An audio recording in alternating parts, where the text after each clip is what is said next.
Nam Mô A Di Đà Phật. Kính thưa quý Phật tử gần xa, cùng tất cả những ai hữu duyên đang lắng nghe và đồng hành cùng kênh Suối Nguồn Phật Pháp. Bạn đã bao giờ tự hỏi, sau rằm tháng 7, khi khói hương tàn, cơm canh nguội lạnh, những linh hồn lang thang kia sẽ đi đâu? Câu hỏi ấy không chỉ gợi sự tò mò, mà còn chạm vào một mối bận tâm rất người. Chúng ta từ đâu đến, chết rồi sẽ về đâu, và điều gì kết nối cõi dương, cõi âm? Trong dân gian, người ta tin rằng nửa đầu tháng 7 là lúc cửa ngục mở, các vong linh được thả về nhân gian. Người có phước thì được sum vầy bên hương lửa tổ tiên, kẻ không ai thờ cúng thì phải đi xin ăn dọc đường, nương nhờ khói hương của người khác. Nhưng khi rằm qua, quỷ môn quan lại khép và mọi vong linh đều phải trở về. Từ đó, bao câu chuyện huyền bí đã được truyền miệng qua nhiều đời. Tiếng chó tru trong đêm, tiếng khóc văng vẳng ngoài nghĩa địa, bóng trắng thấp thoáng bên hàng tre. Nhưng nếu dừng lại ở chỗ sợ hãi và rùng rợn, chúng ta sẽ bỏ lỡ ý nghĩa sâu xa mà Phật Pháp muốn chỉ dạy. Trong niềm tin dân gian, cõi âm hiện lên như một thế giới song song, có cửa ngục, có diêm vương, có oan hồn vất vưởng. Người sống làm lễ cúng để tránh bị quấy nhiều. Trong Phật Pháp, cõi âm không phải nơi nào xa lạ, mà chính là một cảnh giới trong luân hồi, ngạ quỷ đạo. Ở đó, chúng sinh phải chịu đói khát, lạnh lẽo do nghiệp ác đã gieo. Vu Lan không phải để làm hài lòng ma quỷ, mà là cơ hội để tu hiếu hành, làm phước và hồi hướng công đức. Vì sao tháng 7 gắn với cửa ngục mở? Nhiều người đặt câu hỏi, tại sao không phải tháng khác mà chính là tháng 7? Có nhiều lý giải. Đây là mùa mưa ngâu, nắng ít, sương mù nhiều, thiên nhiên tạo cảm giác u ám. Đây cũng là mùa thu hoạch vụ mùa, nên người ta dư dả lúa gạo để làm cúng. Quan trọng hơn cả, theo kinh Vu Lan Bồn, tháng 7 là mùa chư tăng an cư kết hạ, mãn hạ thì giới hạnh tăng trưởng. Công đức cúng dường lúc này rất lớn, có thể hồi hướng cứu độ cha mẹ, ông bà nhiều đời. Như vậy, cửa ngục mở chỉ là cách dân gian hình tượng hóa. Thực chất, đây là cánh cửa tâm linh mở ra trong lòng người, mùa báo hiếu, mùa phước đức, mùa thức tỉnh. Dù hiểu theo nghĩa Phật học hay dân gian, ta vẫn thấy những câu chuyện về vong linh luôn gợi tò mò. Một người đàn ông trở về mái nhà xưa, nhưng con cháu không nhận ra. Một người mẹ dắt theo đứa con bé bỏng, chỉ là làn khói mờ. Một thiếu nữ đứng bên bến sông, đôi mắt đẫm lệ nhìn dòng nước lạnh. Những hình ảnh ấy khiến người nghe rùng mình, nhưng cũng xót xa. Chính sự giao thoa giữa nỗi sợ và lòng thương, giữa kỳ bí và nhân văn, đã khiến chuyện tháng 7 không bao giờ cũ. Người ta truyền nhau không chỉ để răn dạy trẻ nhỏ, mà còn để nhắc nhở chính mình hãy sống tử tế, kẻo mai này cũng thành kẻ lang thang đói khát. Ngày nay, khi khoa học phát triển, có người cho rằng đó chỉ là truyền thuyết hù dọa. Nhưng hãy thử nghĩ, tại sao con người, dù ở bất cứ nền văn hóa nào, cũng tin vào một thế giới sau khi chết? Tại sao những đứa trẻ chưa bị nhồi nhét mê tín vẫn kể lại rằng chúng thấy người lạ trong đêm? Và tại sao tháng 7 Vu Lan, dù ở chùa hay trong gia đình, vẫn khiến trái tim ta trùng xuống, nhớ đến cha mẹ, tổ tiên? Có thể ta không cần tin tuyệt đối vào hình ảnh quỷ môn quan, nhưng ta không thể phủ nhận có một sự thật vượt khỏi mắt thường. Đó chính là nghiệp lực và dòng luân hồi mà Đức Phật chỉ ra. Trong video hôm nay của kênh Suối Nguồn Phật Pháp, chúng ta sẽ nghe lại những câu chuyện huyền bí từ dân gian, giải thích chúng dưới ánh sáng Phật Pháp, kể thêm nhiều câu chuyện thực tế, vừa rùng rợn vừa cảm động, đúc kết bài học sống sao cho ý nghĩa, để khi rời cõi đời không còn oán hận, không còn lang thang. Xin mời quý vị cùng đồng hành. Kính thưa quý vị Phật tử hữu duyên, quỷ môn quan từ lâu đã trở thành một biểu tượng trong tín ngưỡng dân gian Á Đông, nhất là trong Phật giáo và Đạo giáo. Người ta tin rằng đó là cánh cửa ranh giới giữa dương gian và địa phủ, nơi mọi linh hồn phải đi qua sau khi lìa đời. Xung quanh Quỷ Môn Quan có rất nhiều câu chuyện rùng rợn được truyền miệng, vừa mang màu sắc tâm linh vừa ẩn chứa ý nghĩa giáo hóa. Sau đây, suối nguồn Phật Pháp sẽ kể cho bạn một số câu chuyện tiêu biểu. Người lính trở về từ Quỷ Môn Quan.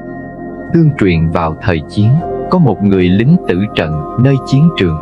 Linh hồn anh theo dòng người mà đi, cho đến khi tới một cánh cửa đen ngòm với hai quỷ sứ đứng gác. Họ bảo: người đã hết dương thọ, hãy vào bên trong để thẩm xét. Trong lúc tuyệt vọng, anh ta chợt nhớ đến mẹ già ở quê, lòng dấy lên một niềm hiếu thảo mãnh liệt. Chính nhờ tâm hiếu ấy mà ánh sáng bừng lên.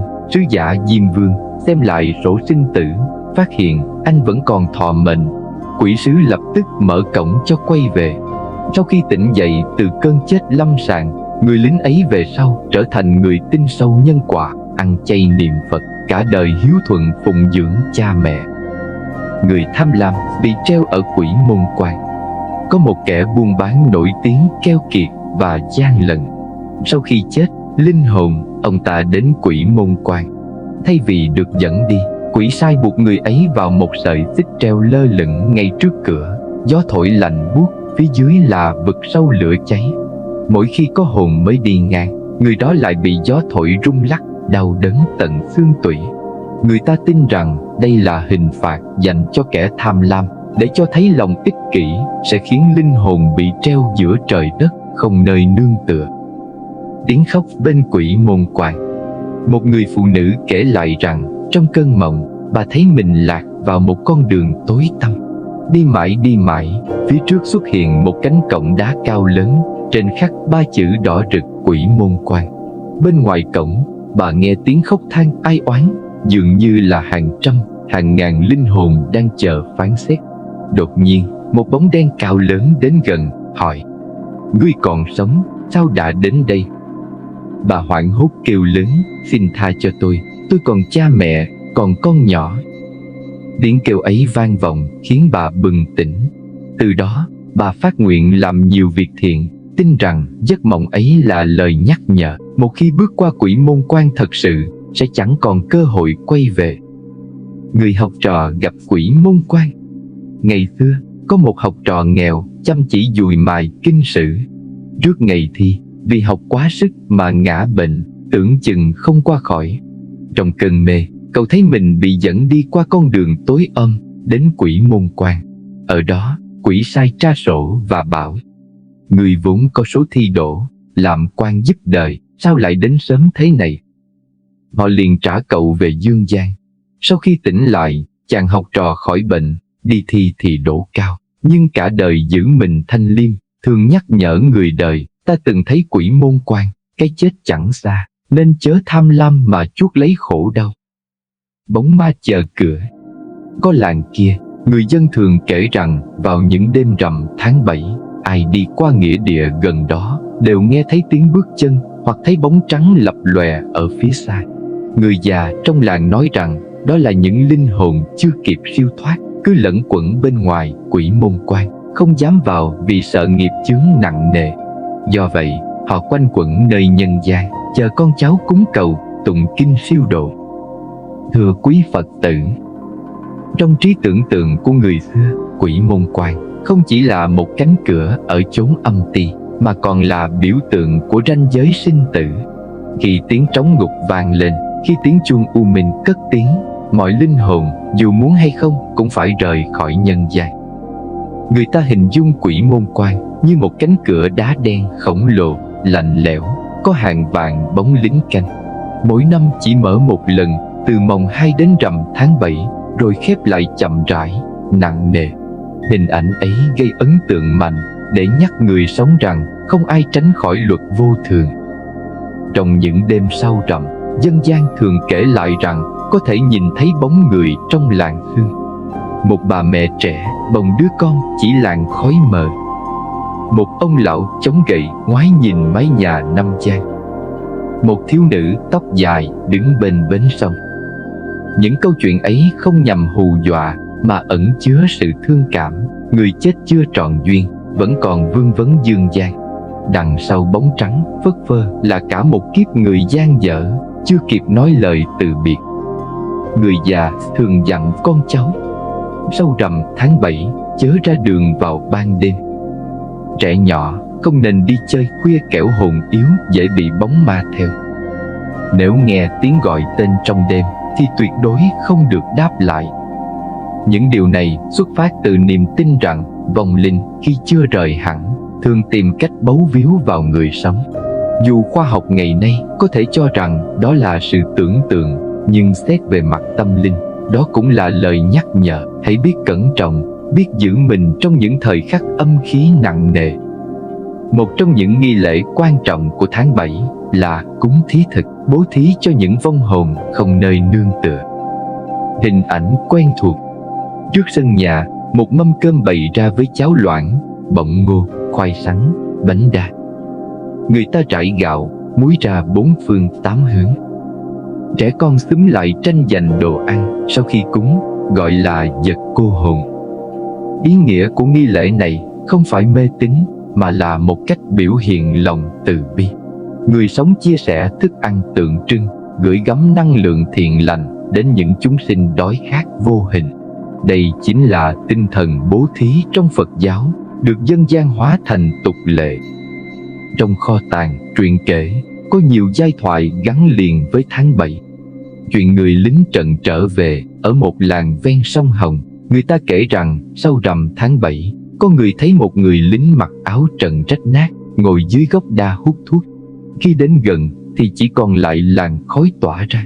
Người ta tin đó là hồn một người lính trận đã ngã xuống, trở về tìm lại quê hương. Chuyện bóng trắng ngoài nghĩa địa, có những đêm trăng, người ta thấy một bóng thiếu nữ mặc áo dài trắng đứng giữa đồng. Lại gần thì biến mất. Người già bảo đó là hồn của cô gái chết trẻ chưa kịp lấy chồng. Chuyện đứa bé níu áo mẹ trong một gia đình, người mẹ mất khi con còn nhỏ. Đến tháng 7, người trong nhà nghe tiếng trẻ khóc nhưng không thấy ai. Người ta tin rằng đứa bé đã theo mẹ về thăm nhà. Những câu chuyện này khiến người nghe vừa sợ vừa thương, và được kể lại như một bản nhắc nhở đạo hiếu. Hãy thương cha mẹ, người thân khi còn sống, kẻo khi mất đi, tất cả chỉ còn là bóng mờ. Không chỉ ở Việt Nam, trong văn hóa Trung Hoa cũng có nhiều huyền thoại. Người ta tin rằm tháng 7 là Trung Nguyên Tiết, ngày địa quan đại đế xá tội cho các vong linh. Có truyền thuyết kể rằng cổng âm ty mở ra, vong hồn được phép trở lại nhân gian thăm nhà.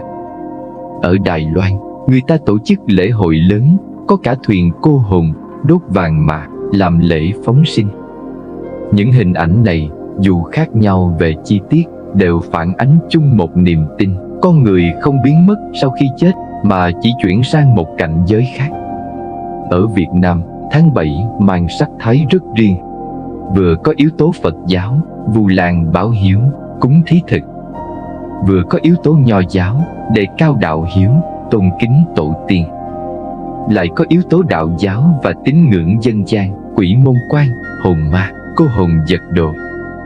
Chính sự giao thoa này khiến lễ tháng 7 trở thành một nét văn hóa độc đáo, vừa huyền bí vừa nhân văn, vừa sợ hãi vừa từ bi.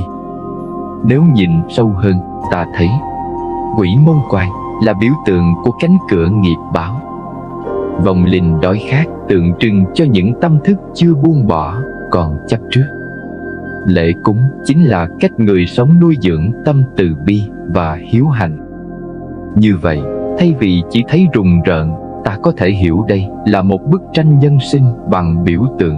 Ai sống thiện lành sẽ nhẹ nhàng, ai sống ác sẽ khổ đau, và tất cả đều được nhắc nhở hãy biết thương yêu nhau khi còn có thể. Kính thưa quý Phật tử, theo Đức Phật dạy, cái chết không phải là sự chấm hết, mà là sự chuyển đổi của dòng tâm thức. Thân thể tan rã, nhưng thức hay nghiệp thức vẫn tiếp tục trôi lăn trong vòng luân hồi. Trong Kinh Tự Sanh, Đức Phật nói chết là rời bỏ thân cũ, như người thay áo rách để mặc áo mới. Cái chết không đáng sợ bằng nghiệp lực mà ta mang theo. Nghiệp giống như chiếc bóng, theo ta từ đời này sang đời khác, không thể trốn chạy. Điều này lý giải vì sao dân gian hình dung có quỷ môn quan. Đó chính là biểu tượng cho cửa ngõ trung chuyển của nghiệp, nơi linh hồn phải đi qua, đối diện với những gì mình đã tạo tác. Trong Phật giáo, khi một người chết, tâm thức sẽ trải qua trạng thái trung ấm, bát đô, theo Phật giáo Tây Tạng, hoặc đi thẳng vào cảnh giới phù hợp tùy theo nghiệp. Người có nhiều thiện nghiệp sinh vào cõi trời, cõi người, hoặc cảnh giới an lành. Người mang nặng ác nghiệp rơi vào ngạ quỷ, súc sinh, địa ngục. Người còn vương vấn, lang thang trong dạng ngạ quỷ chính là hình ảnh cô hồn mà dân gian thường nói. Như vậy, quỷ môn quan không phải một nơi chốn vật lý, mà là trạng thái tâm thức khi phải đối diện với sự thật nghiệp báo. Theo giáo lý, không có chuyện cánh cửa vật lý mở ra cho ma quỷ trở về. Đây là ẩn dụ được dân gian thêu dệt. Thực chất, tháng 7 gắn với Vu Lan, lễ báo hiếu xuất phát từ câu chuyện tôn giả Mục Kiền Liên cứu mẹ. Cùng lúc, các truyền thống dân gian gắn nó với lễ cúng thí thực, nên hình thành niềm tin rằng đây là tháng các vong linh được thả ra. Phật giáo nhìn ở góc độ khác, đây là dịp mở cửa từ bi trong tâm, bố thí, hồi hướng công đức cho tất cả chúng sinh. Vậy, mở cửa âm là mở lòng người sống, chứ không phải sự kiện siêu hình bên ngoài. Người ta thường sợ quỷ môn quan, sợ vong hồn, sợ bóng trắng. Nhưng Đức Phật dạy, cái đáng sợ không phải là ma quỷ bên ngoài. Cái đáng sợ chính là tham, sân, si trong mỗi chúng ta. Nếu còn tham lam, sân hận, si mê, thì ngay khi còn sống ta cũng đã bước vào quỷ môn quan rồi. Cánh cửa ấy mở ngay trong tâm, giam hãm ta trong đau khổ và bất an. Ngược lại, nếu biết tu tập chánh niệm, giữ tâm thanh tịnh, thì ngay cả khi chết ta cũng không còn lo sợ. Vu Lan không phải là mua chuộc thần linh để cha mẹ thoát khổ, mà là nuôi dưỡng hiếu tâm. Người con tu tập, làm thiện, hồi hướng công đức cho cha mẹ, thì năng lượng lành ấy có thể hỗ trợ cha mẹ trong cảnh giới họ đang ở. Cúng cô hồn không phải nuôi quỷ, mà là thực hành hạnh bố thí. Khi cúng, ta rải gạo muối, tụng kinh chú nguyện, tức là gửi năng lượng từ bi đến các chúng sinh đang đói khát, lang thang. Điều cốt lõi không nằm ở mâm cao, cổ đầy, mà ở tấm lòng chân thực. Trong nhiều kinh điển, Đức Phật không phủ nhận sự tồn tại của những chúng sinh vô hình. Có lần Ngài còn dạy tỳ kheo cúng dường thức ăn cho các loài ngạ quỷ. Tuy nhiên, Ngài nhấn mạnh, đừng sợ hãi, hãy lấy từ bi đối đãi. Hãy hiểu rằng đó cũng là chúng sinh đang đau khổ, cần được cứu độ. Như vậy, thay vì coi đó là thứ hù dọa, Phật giáo nhìn họ với con mắt bình đẳng và thương xót. Trong Kinh Địa Tạng Bồ Tát Bổn Nguyện, Đức Phật dạy rằng khi chúng sinh lâm chung, thần thức rời thân, thường rơi vào trạng thái mờ mịt, lo sợ, bị dẫn dắt bởi nghiệp lực. Đây chính là lúc đi qua quỷ môn quan.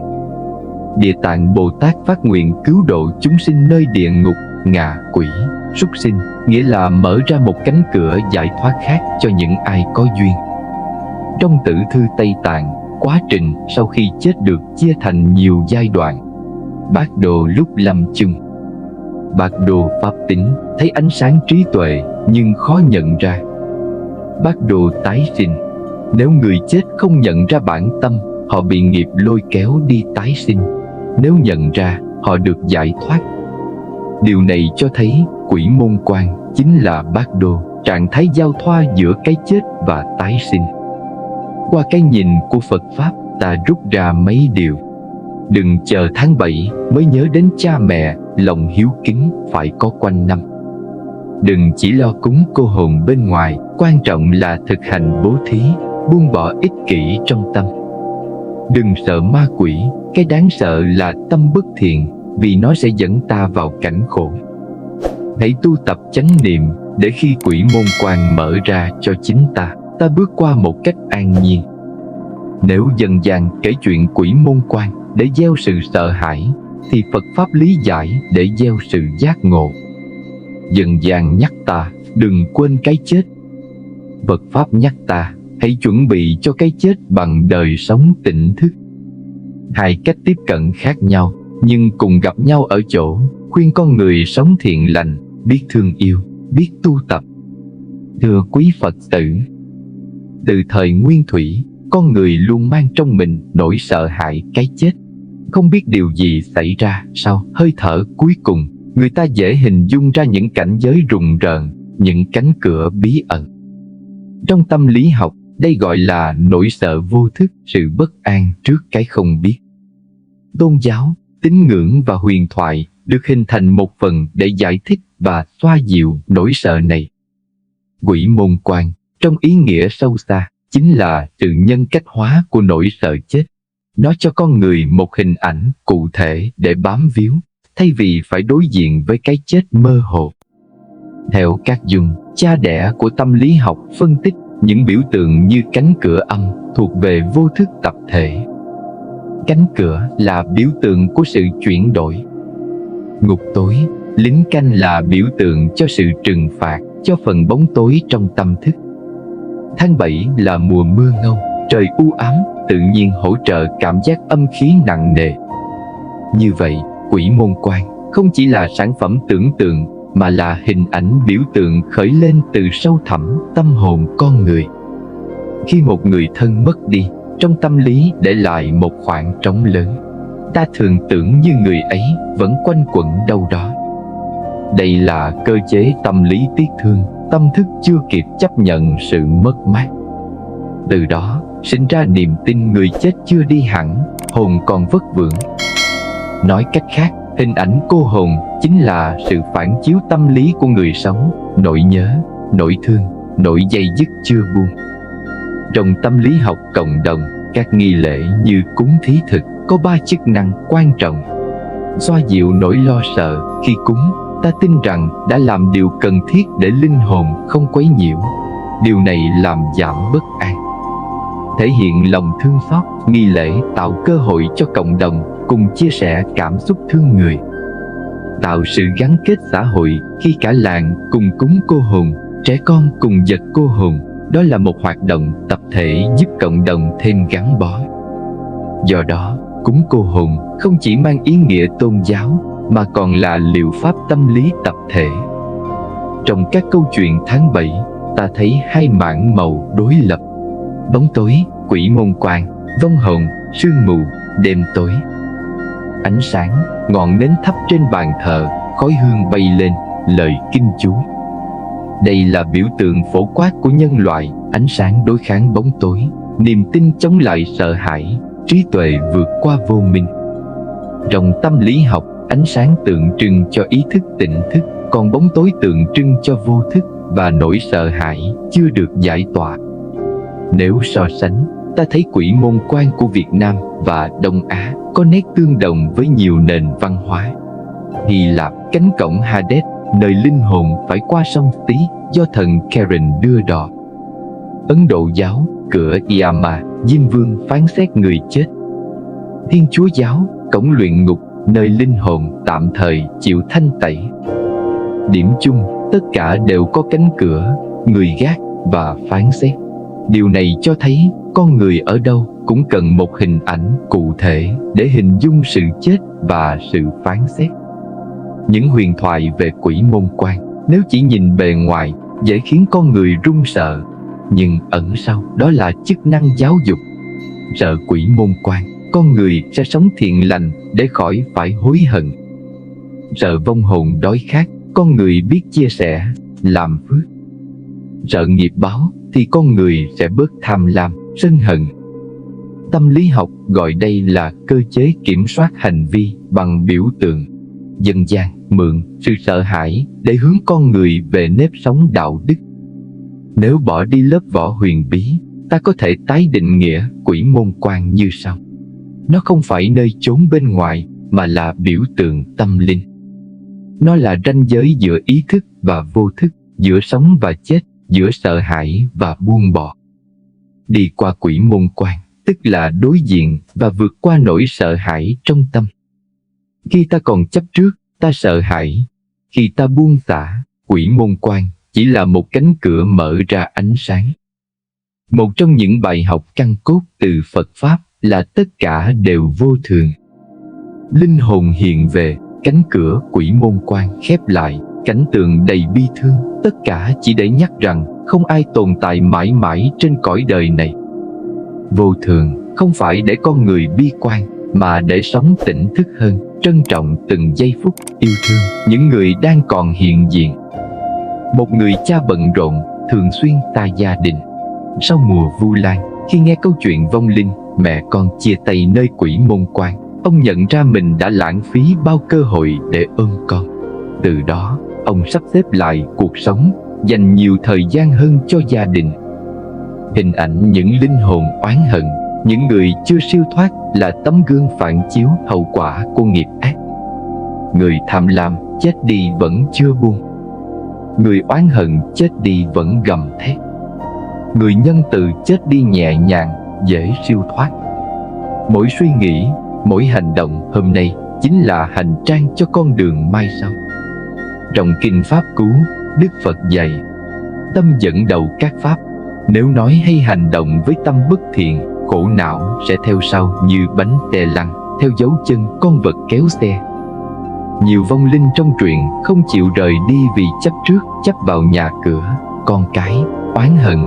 Nhưng càng chấp, họ càng đau khổ. Người sống cũng vậy. Chấp vào tiền bạc sẽ sinh ra mệt mỏi. Chấp vào danh vọng sẽ sinh ra bất an. Chấp vào oán thù sẽ tự giam mình trong ngục tối. Buông bỏ không phải mất mát mà là giải thoát. Có một người đàn ông thù ghét bạn mình vì từng bị lừa tiền. Suốt mấy năm, ông sống trong căm tức, mất ngủ, sức khỏe suy sụp. Một ngày, khi đến chùa nghe Pháp, ông được giảng về oan gia trái chủ. Nếu không hóa giải, cả hai sẽ còn vướng mắc đời đời. Ông tập tha thứ, dần buông bỏ. Kỳ lạ thay, từ đó bệnh mất ngủ biến mất, tinh thần an lạc trở lại. Trong Phật giáo, cúng thí thực không phải chỉ để tránh bị quấy rầy, mà quan trọng hơn là thể hiện tâm từ bi. Thương xót những linh hồn đói khát, nhắc ta biết thương người nghèo khổ quanh mình. Nhớ đến vong hồn lang thang, nhắc ta quan tâm đến những số phận bị bỏ rơi trong xã hội. Cúng cô hồn không chỉ dâng mâm cơm, mà còn là hành động xã hội, làm từ thiện, giúp đỡ người khốn khổ, chính là cúng dường thiết thực nhất. Một số người khi nghe chuyện quỷ môn quan thì sợ hãi thái quá, rơi vào mê tín, kiêng kỵ vô lối. Sợ ma hạn chế ra đường, sợ vong phí tiền vào cúng bái rườm rà. Điều này đi ngược lại tinh thần Phật Pháp. Đức Phật dạy tình nhân quả, không mê tín. Hiểu rằng quỷ môn quan là biểu tượng nhắc nhở, không phải để gieo sợ hãi. Quan trọng là sống tốt, làm lành, tu tập, chứ không phải chạy theo hình thức. Tháng 7, nhiều người kể chuyện ma, chuyện hồn, khiến trẻ con sợ hãi.